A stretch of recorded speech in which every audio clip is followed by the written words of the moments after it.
Winter Sunshine by John Burroughs, From London to New York. I had imagined that the next best thing to seeing England would be to see Scotland, but as this latter pleasure was denied me, certainly the next best thing was seeing Scotland's greatest son. Carlyle has been so constantly and perhaps justly represented as a stormy and wrathful person, brewing bitter denunciation for America and Americans, that I cannot forbear to mention the sweet and genial mood in which we found him. A gentle and affectionate grandfather, with his delicious Scott brogue and rich melodious talk, overflowing with reminiscences of his earlier life of Scott and Goethe and Edinburgh, and other men and places he had known. Learning I was especially interested in birds, he discoursed on the lark and nightingale and mavis, framing his remarks about them in some episode of his personal experience and investing their songs with the double charm of his description and his adventure. "It is only geese who get plucked there," said my companion, after we had left, a man who had known Carlyle intimately for many years. "Silly persons who have no veneration for this great man and come to convert him or change his convictions upon subjects to which he has devoted a lifetime of profound thought and meditation. With such persons he has no patience." Carlyle had just returned from Scotland, where he had spent the summer. The Scotch hills and mountains, he said, had an ancient, mournful look, as if the weight of immeasurable time had settled down upon them. Their look was an Ossian. His spirit reflected theirs, and as I gazed upon the venerable man before me and noted his homely and rugged yet profound and melancholy expression, I knew that their look was upon him also, and that a greater than Ossian had been nursed amid those lonely hills. Few men in literature have felt the burden of the world, the weight of the inexorable conscience, as has Carlyle, or drawn such fresh inspiration from that source. However, we may differ from him, and almost in self-defense one must differ from a man of such intense and overweening personality. It must yet be admitted that he habitually speaks out of that primitive silence and solitude in which only the heroic soul dwells. Certainly not in contemporary British literature is there another writer whose bowstring has such a twang. I left London in the early part of November and turned my face westward, going leisurely through England and Wales, and stringing upon my thread a few of the famous places as Oxford, Stratford, Warwick, Birmingham, Chester, and taking a last look of the benign land. The weather was fair. I was yoked to no companion and was apparently the only tourist on that route. The field occupations drew my eye as usual. They were very simple and consisted mainly of the gathering of root crops. I saw no building of fences or of houses or barns, and no draining or improving of any kind worth mentioning. These things having all been done long ago. Speaking of barns reminds me that I do not remember to have seen a building of this kind while in England, much less a group or cluster of them. As at home, hay and grain being always stacked, and the mildness of the climate rendering a protection of this kind unnecessary for the cattle and sheep. In contrast, America may be called the country of barns and outbuildings. "Thou lucky mistress of the tranquil barns," as Walt Whitman apostrophizes the Union. I missed also many familiar features in the autumn fields, those given to our landscape by Indian corn, for instance, the tent-like stouts, the shucks, the rustling blades, the ripe pumpkins strewing the fields, for notwithstanding England is such a garden, our corn does not flourish there. I saw no buckwheat either. The red stubble and little squat figures of the upright sheaves of which are so noticeable in our farming districts at this season. Neither did I see any gathering of apples or orchards from which to gather them. As sure as there are apples in Herefordshire seems to be a proverb in England, yet it is very certain that the orchard is not the institution anywhere in Britain that it is in this country, or so prominent a feature in the landscape.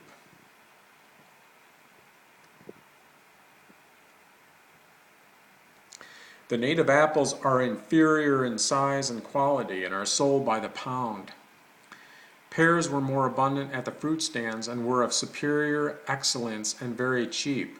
I hope it will not be set down to any egotism of my own, but rather to the effect upon an ardent pilgrim of the associations of the place and its renown in literature that all my experience at Stratford seems worthy of recording and to be invested with a sort of poetical interest. Even the fact that I walked up from the station with a handsome young countrywoman who had chanced to occupy a seat in the same compartment of the car with me from Warwick, and who, learning the nature of my visit, volunteered to show me the Red Horse Inn, as her course led her that way. We walked mostly in the middle of the street with our umbrellas hoisted, for it was raining slightly, while a boy whom we found lying in wait for such a chance trudged along in advance of us with my luggage. At the Red Horse, the pilgrim is in no danger of having the charm and the poetical atmosphere with which he has surrounded himself dispelled, but neither enhanced and deepened, especially if he has the luck I had to find few other guests, and to fall into the hands of one of those simple strawberry-like English housemaids who gives him a cozy, snug little parlor all to himself, as was the luck of Irving also, who answers his every summons and looks into his eyes with the simplicity and directness of a child who could step from no page but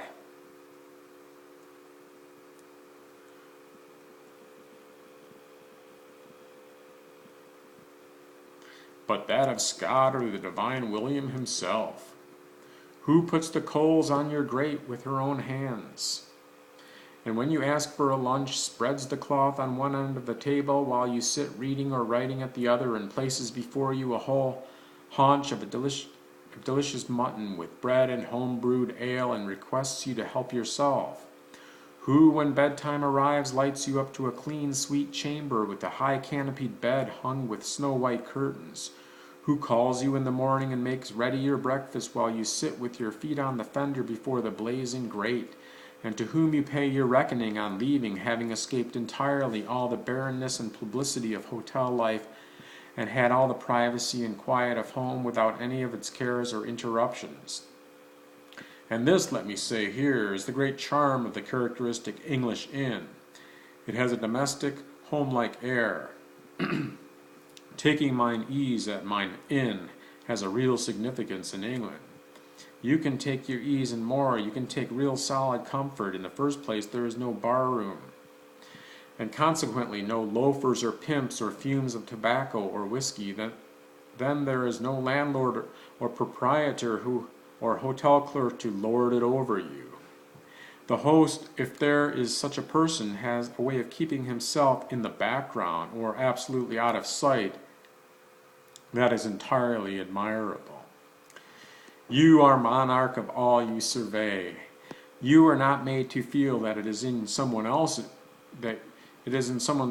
house you are stopping, and that you must court the master for his favor. It is your house. You are the master, and you have only to enjoy your own.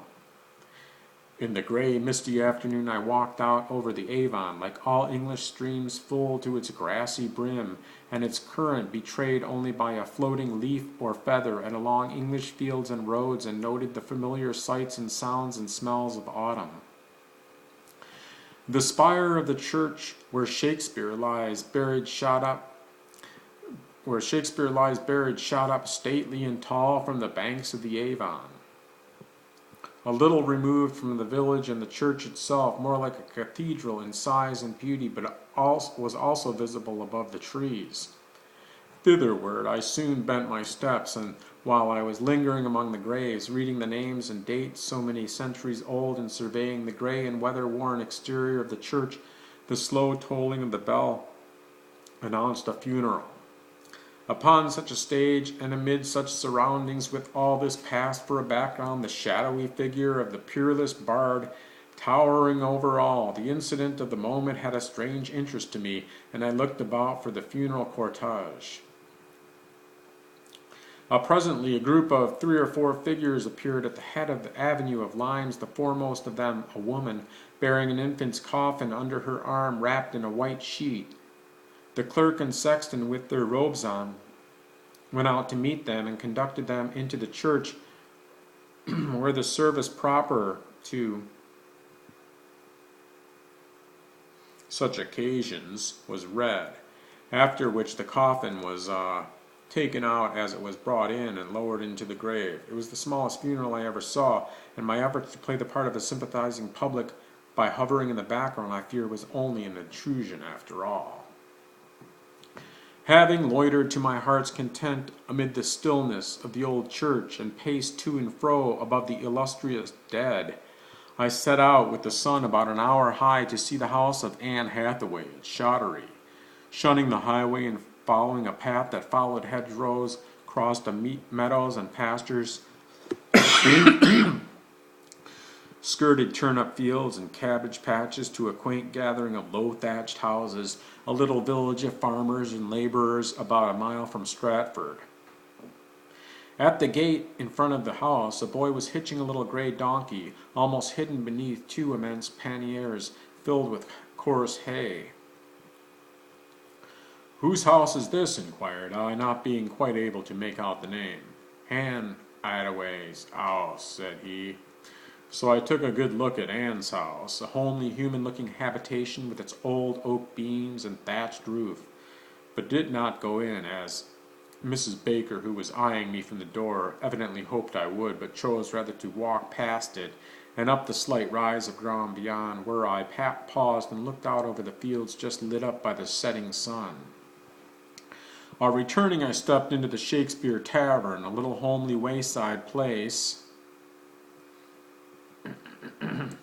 on a street, or more like a path, apart from the main road, and the good dame brought me some home brewed, which I drank sitting by a rude table on a rude bench in a small, low room with a stone floor and an immense chimney. The coals burned cheerily, and the cane hooks in the fireplace called up visions of my earliest childhood. Apparently the house and the surroundings and the atmosphere of the place and the ways of the people were what they were 300 years ago. It was all sweet and good, and I enjoyed it hugely and was much refreshed. Crossing the fields in the gloaming, I came up with some children, each with a tin bucket of milk, threading their way toward Stratford. The little girl, a child 10 years old, having a larger bucket than the rest, was obliged to set down her burden every few rods and rest, so I lent her a helping hand. I thought her prattle in that broad but musical